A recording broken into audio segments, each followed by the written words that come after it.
Mr. Finkelstein, in 1948, the UN approved the partition of the State of Israel into a Jewish state and an Arab state. Jordan to the west and Egypt to the south had both previously been created and attacked first upon the creation of the State of Israel. Egypt and Jordan had the opportunity between 1948 and 1967 to create a Palestinian state. Why was there not the same response when the region was under Jordanian and Egyptian control? You know, I want to just say, young men, I'm not in any way trying to be insulting. I'm way past that. I want to end the conflict, and I want to be reasonable. But it does trouble me, and I want you to think about it. You come here with canned questions.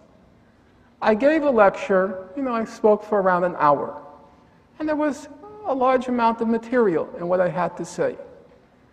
You don't even listen. You just come in here with a prepared question that has nothing whatsoever to do with what I was speaking about. It's as if I were giving a lecture on particle physics and you were coming here and talking about botany. You don't even listen. You really have to, in my opinion, open your mind and listen. You're not looking at an enemy here.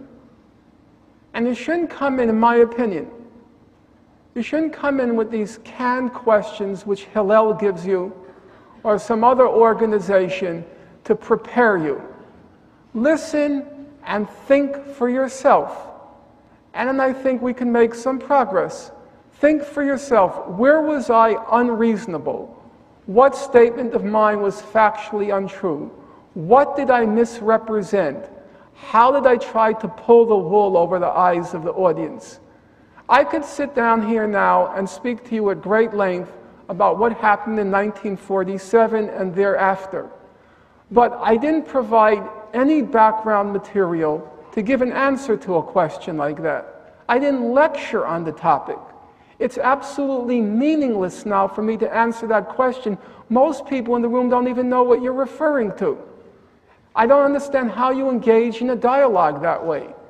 Do you want me to start telling you that in 1947 Israel had already struck a deal with Jordan to absorb the West Bank? Do you want me to tell you that Egypt never annexed Gaza, Egypt never annexed Gaza, that between 1947 and 1967, the position of the Arab world was still to restore the rights of the Palestinians to the whole of Palestine? After 1967, when that became an unrealistic demand, the Arab leagues, or the Arab countries, beginning in the early 1970s, then in concert with the entire international community, came to accept the two-state settlement. And that's the genesis of what we have now today.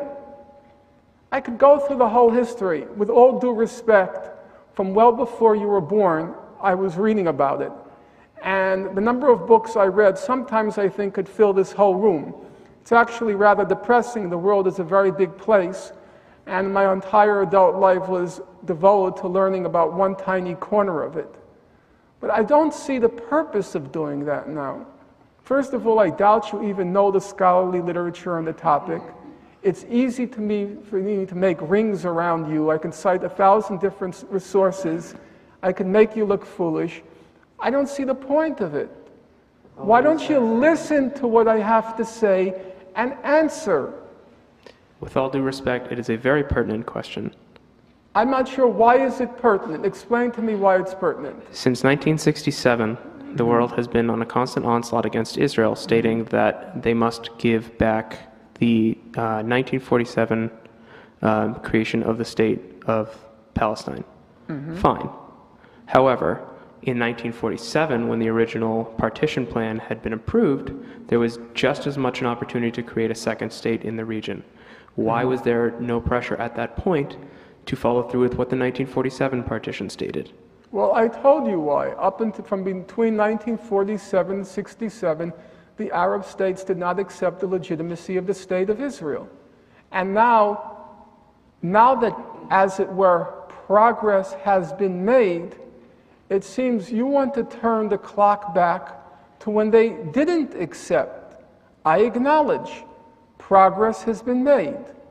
The Arab world, all 22 members of the Arab League, have agreed.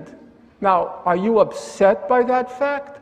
Would you rather they deny Israel's existence? Would you rather they call for the elimination of the state of Israel? Do you prefer that? I don't understand why. If you're truly interested in resolving the conflict, not looking for pretexts, not looking for excuses, not looking for alibis, it seems to me you would welcome a change of heart, and a change of heart which has now endured for nearly 30 years. That would seem for those who seek a diplomatic settlement, that would seem to me grounds for rejoicing. But if you don't want a diplomatic settlement, if you're looking for all sorts of excuses because you want to steal other people's land, because you want to control their lives, because you want to render their lives so intolerable and so unbearable that they'll finally pack up and leave and go wherever they can.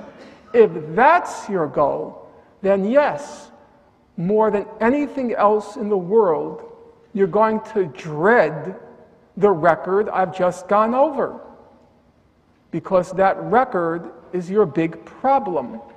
The problem is, for whatever reason, the Arab world, the Palestinians, have expressed a willingness to accept the international consensus and resolve the conflict. And unfortunately, that's what Israel dreads, and that's apparently what you dread, because you don't want to talk about the last 30 years. You want to go back.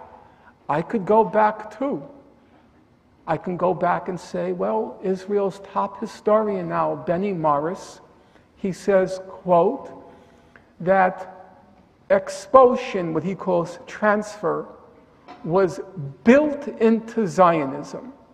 It was built in, it was inevitable. And then he goes and says that the chief motor of Arab resistance to Zionism was the fear of territorial dispossession and territorial dislocation. Well, I ask you, why should the Palestinians have accepted a movement which, according to Israel's leading historian now, built into it was their expulsion? He says it was inbuilt into Zionism. It was inevitable. It seems to me then the Palestinian position was perfectly reasonable. Does anyone think any country has, any people, has the responsibility to commit politicide? And they resisted. Why? Exactly what Morris said. The fear of territorial expulsion, territorial dispossession. That seems to me reasonable. And the Palestinian position was completely reasonable. But time has passed, and now there's a formula available. You have to ask yourself the question, why do Israelis and the Israeli government and their alleged supporters, why do they dread that record so much? Why is it I'm talking about 1967 to the present, and you don't want to hear from it? You want to go back to 48.